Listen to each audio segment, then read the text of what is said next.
Welcome to our channel. Today we how to authenticate with DocuSign eSignature for authenticated signer UI, complete guide step by step clearly. To start authenticating with DocuSign eSignature for the authenticated signer UI, navigate to the Send an Envelope option. Select or upload the document you wish to send for signature. In the Add Recipients section, enter the email address of the recipient.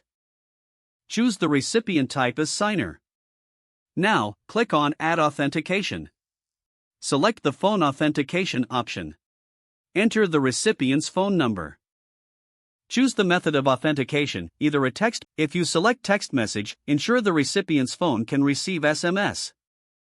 Next, choose the access code option for an added layer of security. Set a unique access code that the recipient will need to enter. Proceed to set up the signing order if you have multiple recipients. Now, scroll down to the Advanced Options section. Here, you can specify the expiration time for the authentication code. Make sure to review the details before sending. When everything is complete, click on the Send button. The recipient will receive an email notification containing a link to the document. Upon clicking the link, the recipient will start the authentication process. They will receive a call or SMS with the authentication code. Upon entering the correct code, they will be granted access to the document. Once authenticated, the recipient can review and sign the document as needed. Monitor the signing process through your DocuSign dashboard. After the signing is complete, you will receive a confirmation email.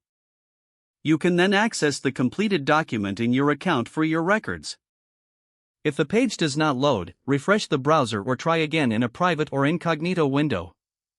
Make sure you are using the correct email address, then retype it carefully to avoid small typos.